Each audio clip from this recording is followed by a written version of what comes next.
Hello everyone, good evening and welcome to Old Iron Garage. Thank you for tuning in.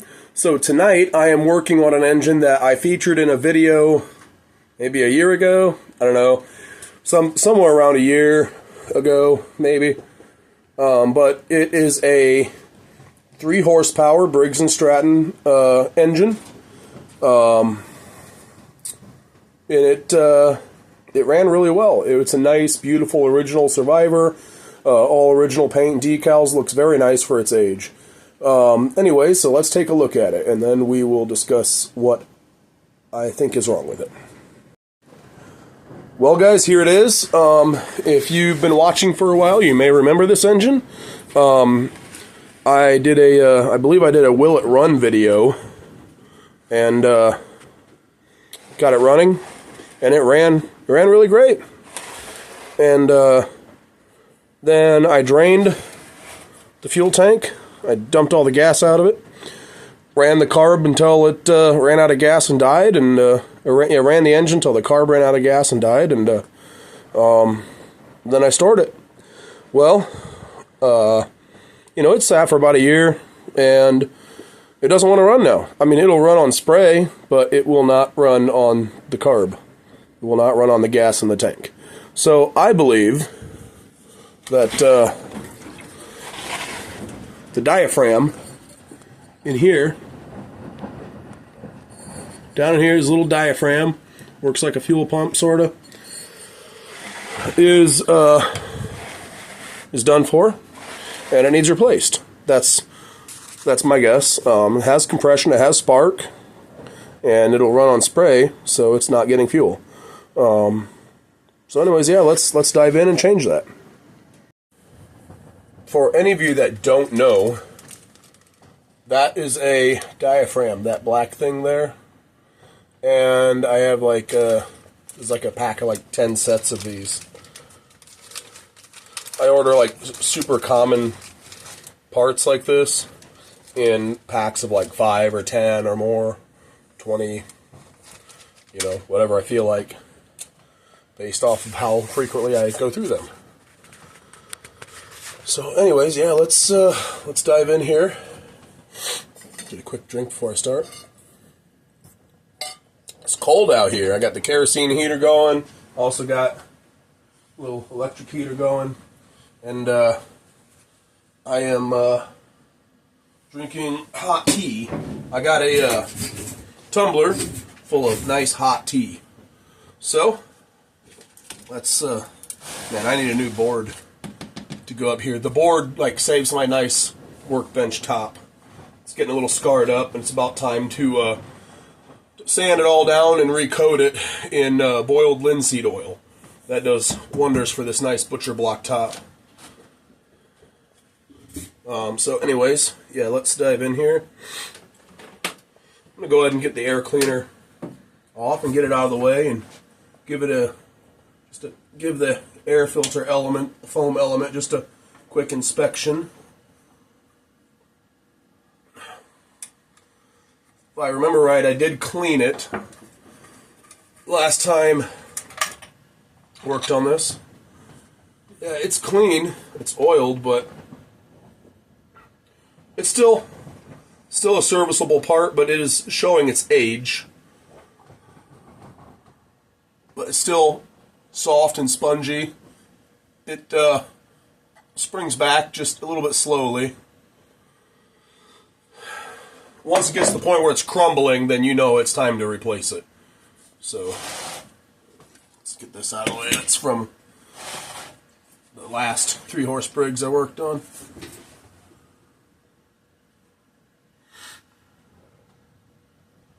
I'm trying to see if I can figure out what year this is from.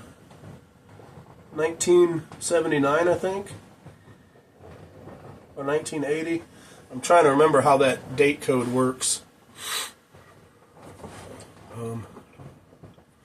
Yeah, need a large Phillips screwdriver. Actually, before I do that, I need a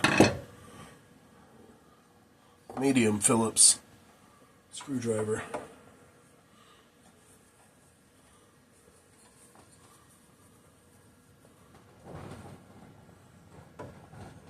You know? Hold up.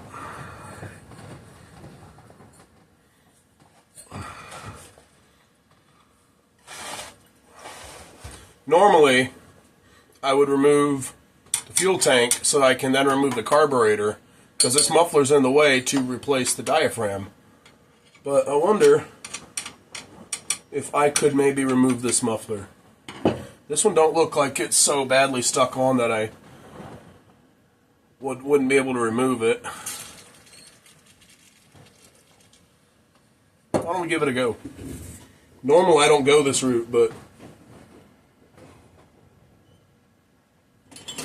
you know, I won't know if I don't try.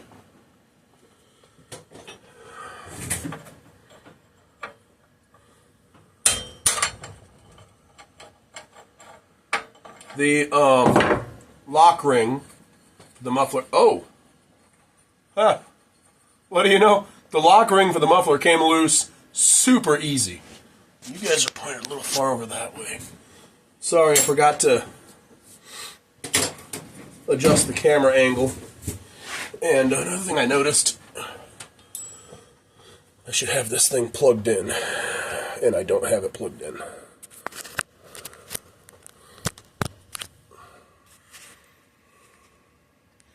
But yeah, like, look at this, guys.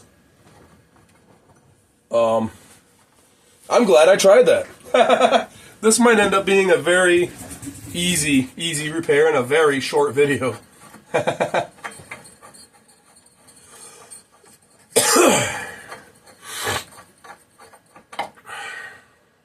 Wow. I've never had a muffler that's been on long enough to get rusty. So, you know, who knows how long it's really been on there. I've never had one come off that easily. If it was this is probably the original muffler to the engine too, because of this thing on the end that directs airflow, like, off to the side. Normally, if it's a replacement muffler, it doesn't have that most of the time. So, alright, let's jump right to the chase. Did I tighten this back up? I did. Okay, good. That's important.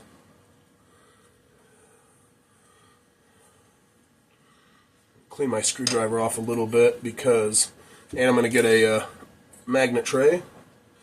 I'm actually going to wipe this magnet tray out so it's clean.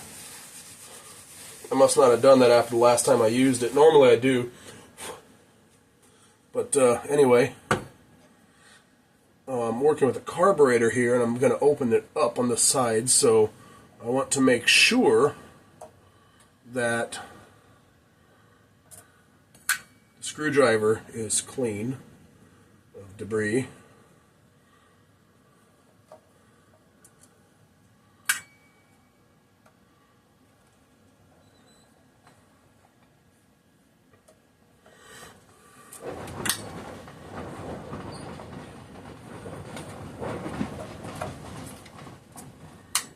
Alright.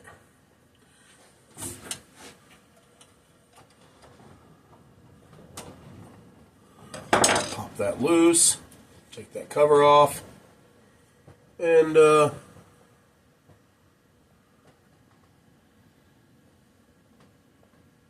that's strange.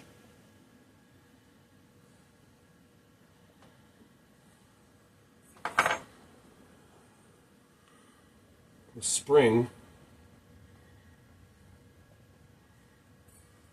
is on the wrong side of this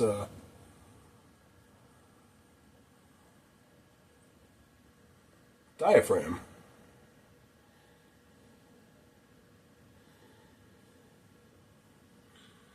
Ain't no way I would have done that. At least, I can't imagine I would have, unless I was like half asleep and not paying attention. That is so strange.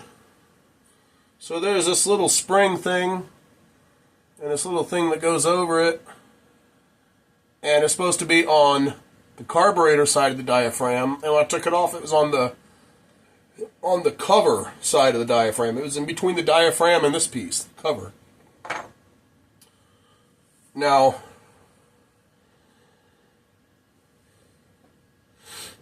I can't imagine that I would have done that because, I mean, I did work on this engine. I don't remember if I had this off or not, though. But anyways,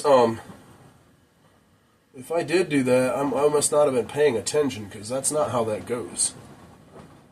The spring and that cover piece go on that side. This diaphragm doesn't look like anything is wrong with it. So I'm going to put this diaphragm right back in with the spring and that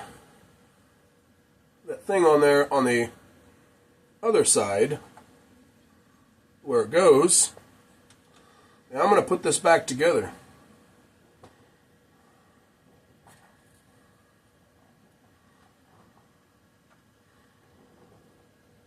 Just like that.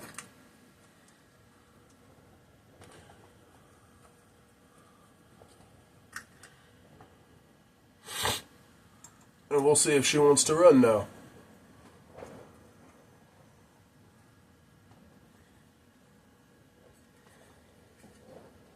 I will put the muffler back in before trying to pop this thing off, because if not, it's going to be really loud. And the sound is going to be awful when recorded. So it sounds kind of cool in person, just really loud, but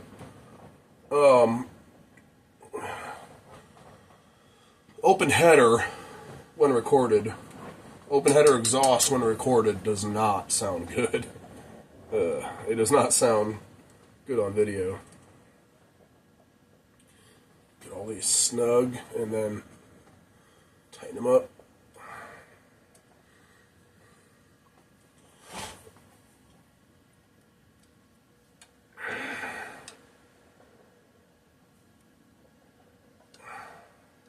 Now you don't want to over tighten these, just get them like really snug, because these will strip out real easy.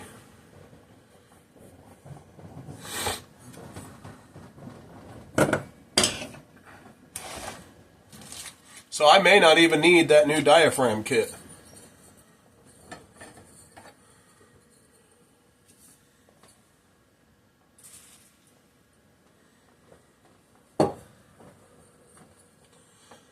Sprayed a little penetrating oil on the threads so it goes in just as easy as it came out.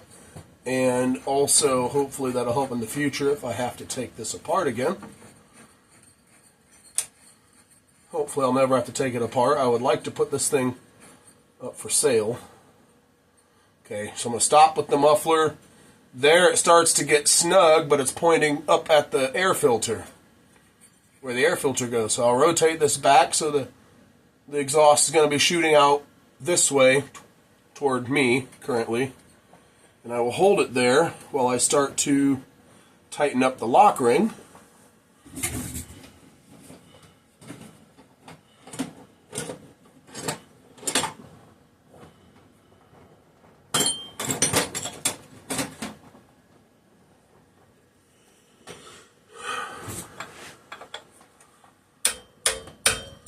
And then we will tighten the lock ring.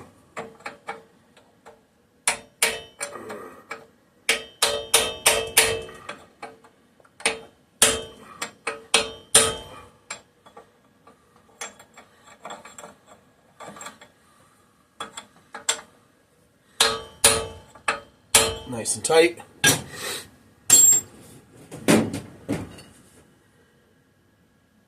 Man, I don't know what to do. This was a really short video. Let's see if she runs.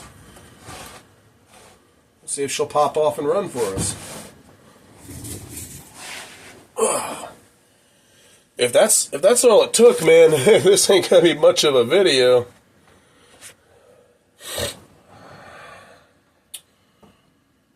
Let's put a little. This is 2-cycle oil because I was just working on a chainsaw. Or 2-cycle fuel, I mean. But it'll pop off on that. That ain't gonna hurt it any.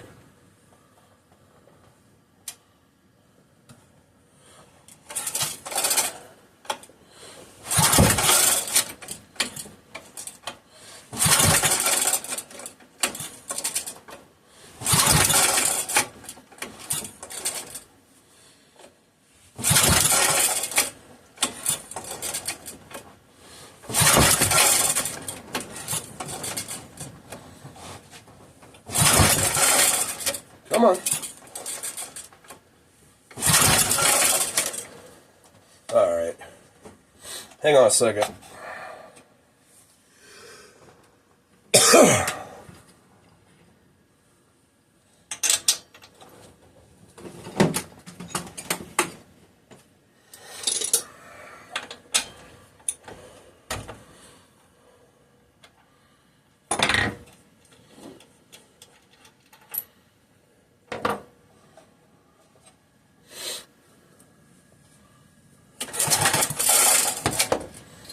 Okay.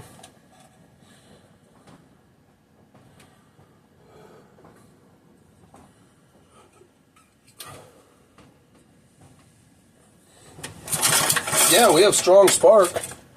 I am going to take a moment to spray some penetrating oil back in here because this recoil's a little dry, a little sticky.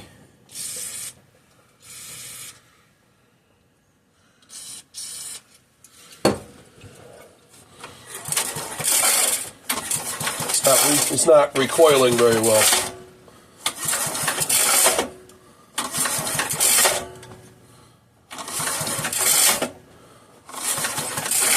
Okay, I'm going to squirt some 2-cycle fuel directly into the cylinder.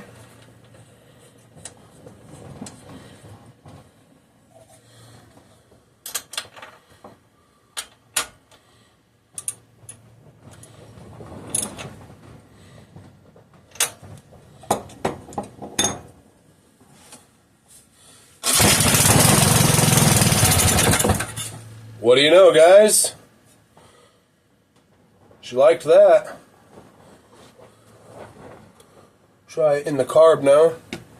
Again, like earlier.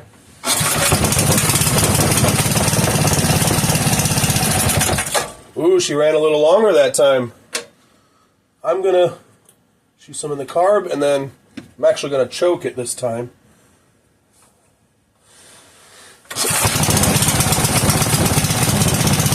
See if she'll stay running for us.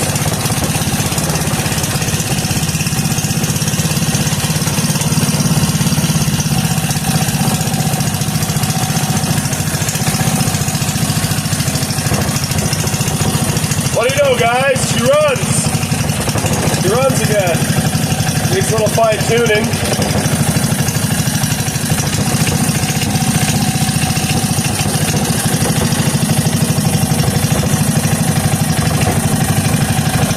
Ain't she sweet? She's just putting right along.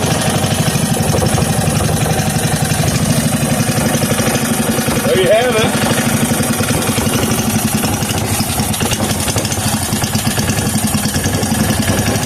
You know what? Hang on a second.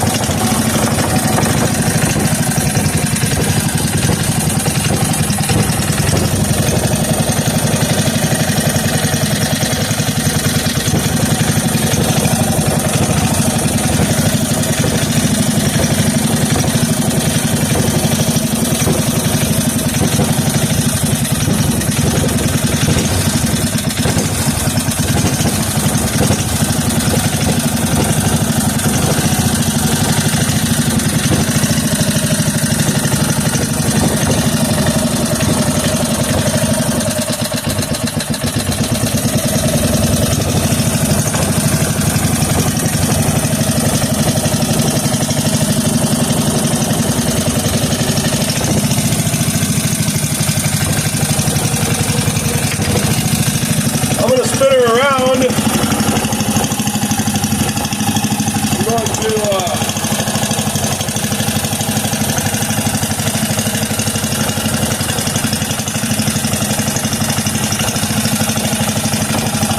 clean up the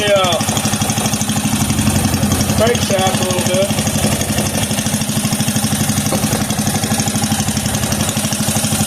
It's all rusty, or it's a little bit rusty, I should say.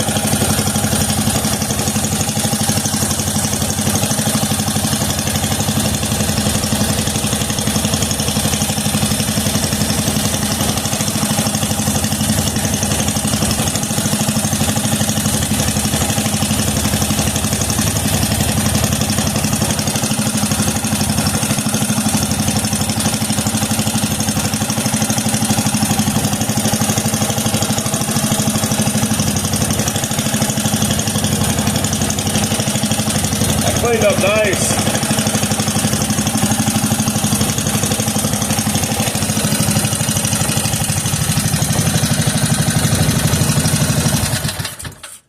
I cleaned up real nice. So now, I'm going to throw the air filter back on it and finish fine-tuning the carburetor with the air filter on, because that makes a difference. It messes with the air-fuel mixture just by taking the air filter off or putting it back on. Sometimes I find that they're a little temperamental without it on and they don't want to run right without it.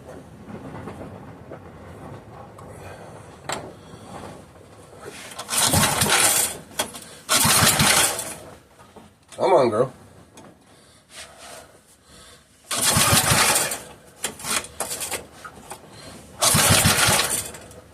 Oh, I should probably bring it up off of the kill wire. That would probably help.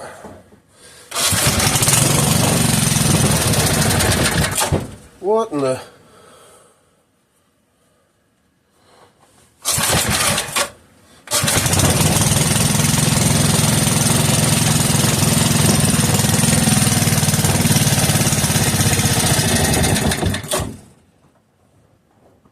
Okay. One. I think I had the mixture screw too far in. Let's see, it's 1/2. 1.5 turns out. Good. If you don't know, if you rebuild a carburetor and you don't know where a good starting point is for like mixture screws, turn it in all the way and then 1.5 turns out. So I go 1/2 turn, another 1/2 turn, and then another 1/2 turn. It's 1.5. So I'm going to start there. Just completely start from scratch, resetting the fuel mixture on this carburetor.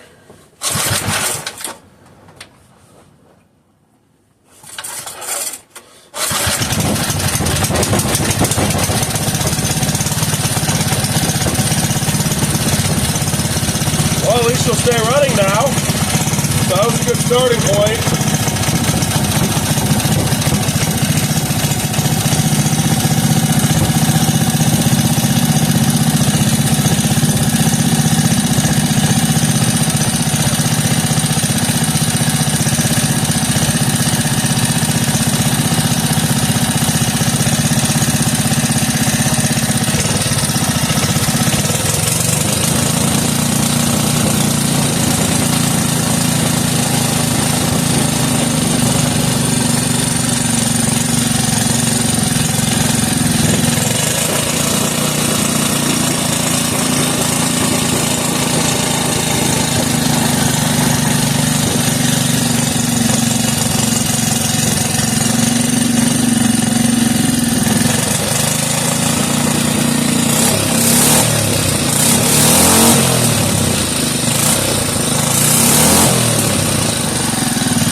Alright guys, there you have it. So, she's a runner. I didn't have to change any parts. I thought I was going to have to put a new diaphragm kit in it, because it was, the way it was acting was very typical of a bad diaphragm. But apparently, the last time I messed with this engine, either I put that spring in on the wrong side, or it could be that I didn't mess with that and somebody in the past did. I would have to look back in my video. Like I said, it's been a year. So anyways, that's a little embarrassing if I did that. But at least I didn't hide it from you guys and just change the diaphragm. At least I'm honest when I make mistakes. Anyways, so that is that. She runs. It's a nice running little engine. Alright guys, that's it for this video. Please hit that subscribe button if you have not yet, so you can get updates on more uploads in the future, and I will see you in the next one. All right, bye.